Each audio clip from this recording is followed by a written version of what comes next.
89 in the first game of the tournament and now 100. What an innings from this young man.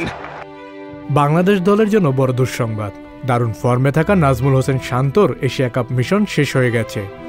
Asia কাপে 1 century ও 1 half সেঞ্চুরিতে বাংলাদেশের পাশাপাশি টুর্নামেন্টেরও সর্বোচ্চ run সংগ্রাহক শান্ত।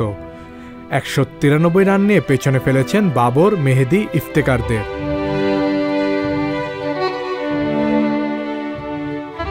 আফগানিস্তান ম্যাচে hamstring ইঞ্জুরিতে পড়েন নাজমুল শান্ত, যার কারণে ফিল্ডিংও করেননি তিনি।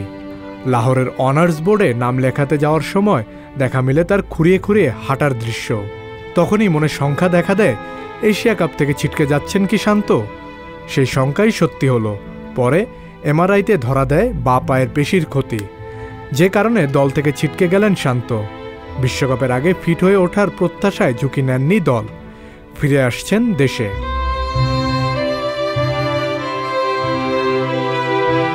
ইতিমধ্যে এশিয়া কাপ খেলতে দেশ ছেড়েছেন লিটন কুমার দাস। তবে এই উইকেট রক্ষক ব্যাটারকে দলে জায়গা পেতে হবে শান্তর জায়গায়, তা হয়তো ভাবেননি কেউই।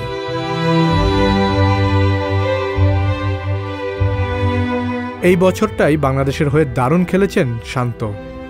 এই বছরই ক্যারিয়ারের 4টি অর্ধশতক ও 2টি শতক পান শান্ত। তার এভাবে ছিটকে পড়া দলের জন্য বড়ই সমস্যা হয়ে দেখা দেবে হয়তো। তবে এটা ক্রিকেট, যে কোনো সময় যে কোনো দুঃসংবাদ আসতেই পারে। সেটা সরিয়ে রেখে মাঠে নিজেদের সেরাটাই দিতে হবে দলকে। কাজী পাপ্পু, সংবাদ প্রকাশ। সংবাদ, ফিচার ও অনুষ্ঠানের জন্য ভিজিট করুন সংবাদ প্রকাশের ওয়েবসাইট এবং যুক্ত থাকুন ফেসবুক পেজ ও ইউটিউব চ্যানেলের সঙ্গে।